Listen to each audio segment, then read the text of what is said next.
तर शपथविधी सोहळा होणार अशा आझाद मैदानाची भाजपच्या नेत्यांनी पाहणी केली। मात्र त्याबाबत माहिती नव्हतं। कळवलं असतं तर आम्ही देखील गेलो असतो। शिंदे गटाचे नेते दीपक केसरकर यांनी ही प्रतिक्रिया दिली आहे। तर पाहणीसाठी एकच पक्ष गेल्यानं लोकांमध्ये गैरसमज होतो असं देखील केसरकर यांनी म्हटलंय। चंद्रशेखर बावनकुळे यांनी अचानक ठरवल्यानं ते आझाद मैदानावर गेले, कुणीही गैरसमज करून घेऊ नये असं त्यानंतर गिरीश महाजन यांनी म्हटलंय। मुख्यमंत्र्यांचा शपथविधी किंवा मंत्रिमंडळाचा शपथविधी ठरवत नाही, हे गव्हर्नमेंट ठरवतं। गव्हर्नमेंटच्या अधिकाऱ्यांनी कळवलं असेल की तुम्ही बघायला या आणि त्यावेळेला ते गेले असतील, त्याच्यामुळे त्यांनी काय केलेलं चूक आहे असं बिलकुल नाही। परंतु जो मेसेज जातो लोकांना तो चुकीचा जातो की आम्ही याच्यामध्ये सहभागी नाही का, तर आम्हाला ते माहिती नव्हतं म्हणून गेले नाही। आम्हाला जर कळवलं असतं आम्ही सुद्धा तयारी बघायला गेलो असतो। याच्यामध्ये गैरसमज करण्यासारखं काहीही नाही आहे।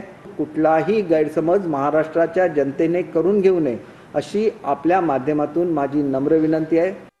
शपथविधीसाठी जी जागा निवडलेली आहे ती बघण्यासाठी बावनकुळे साहेब आज त्या ठिकाणी गेले होते। अचानक म्हणजे कार्यालयात बसले असताना 2-3 कार्यकर्ते ठरवलं की आपण तिकडे जाऊन चक्कर मारू, एवढंच झालं।